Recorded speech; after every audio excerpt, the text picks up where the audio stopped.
Assalamualaikum warahmatullahi wabarakatuh. Alhamdulillahirabbil alamin wassalatu wassalamu ala asyrofil anbiya'i wal mursalin sayyidina wa maulana Muhammadin wa ala alihi wa ashabihi ajma'in. Amma ba'du, hadirin hadirat jamaah salat maghrib Masjid Al-Qadar rahimakumullah. Alhamdulillah kita dapat bertemu kembali di penghujung bulan Sya'ban. Beberapa pekan terakhir saya absen, ngapunten, ada tanggungan. Hadirin rahimakumullah, pertemuan malam hari ini tidak saya isi dengan sirah, hanya saya isi dengan apa bisa disebut mungkin renungan gitu, terutama untuk saya pribadi. Semoga juga bermanfaat untuk kita semuanya. Bisa disebut renungan, bisa disebut guyonan gitu. Hadirin, 2-3 hari lagi kita memasuki bulan Ramadan, bulan yang mulia. Mari kita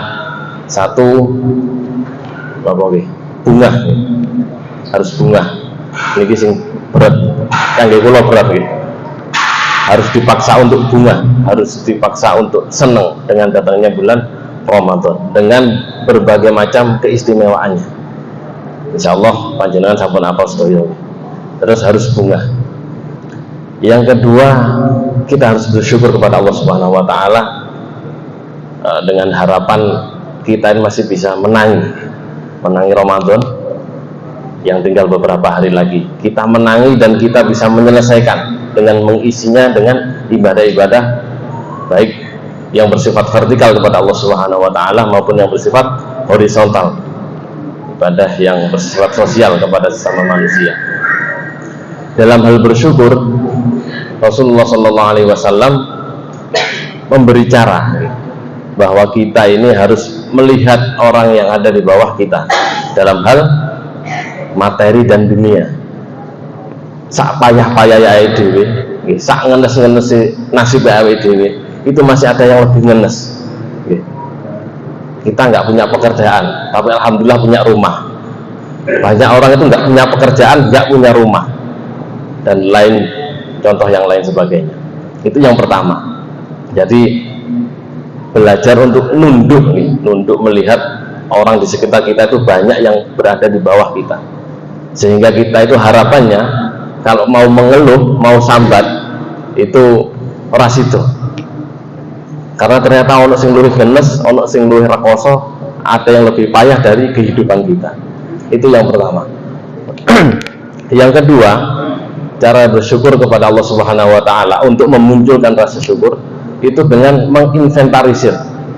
Inventarisir itu membuat daftar bahwa kita ini sekarang, misalnya saya ini bisa berdiri di ngarsa panjenengan sedoyo, itu ora ujug-ujug, tapi didukung, disokong, dipondasikan berbagai macam kenikmatan dari Allah Subhanahu wa taala.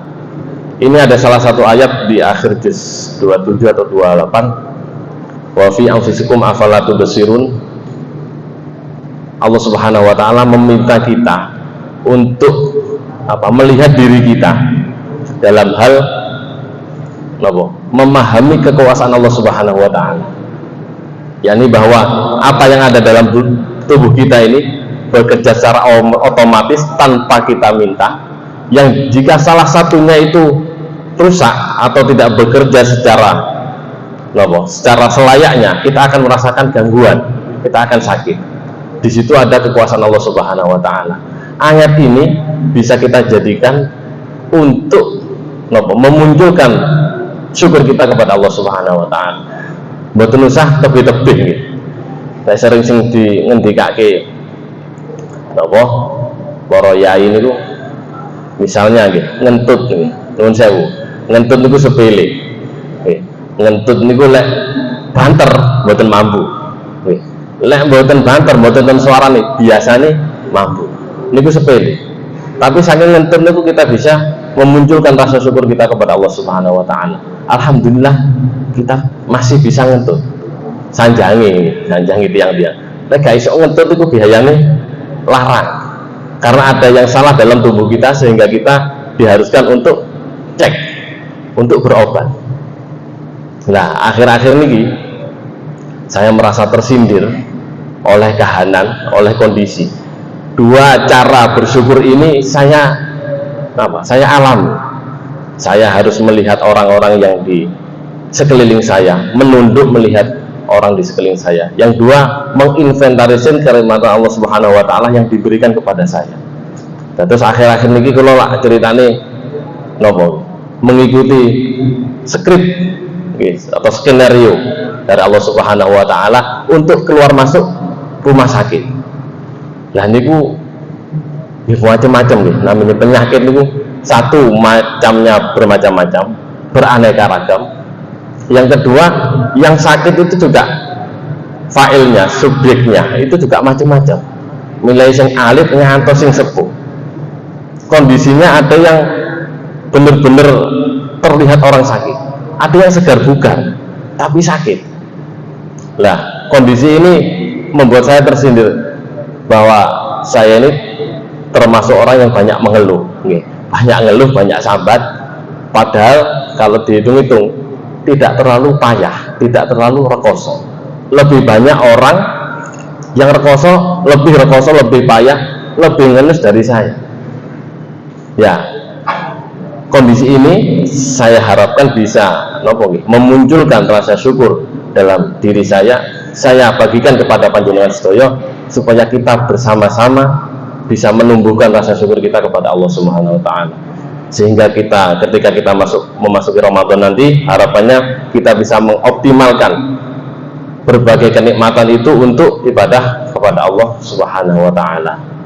Itu yang ingin saya sampaikan. Sebagai penutup, saya ingin, karena ini terakhir di bulan Sya'ban, saya ingin memohon maaf kepada panjenengan sedaya bahwa dalam 1 tahun terakhir ini teramat banyak kekurangan dan kesalahan saya.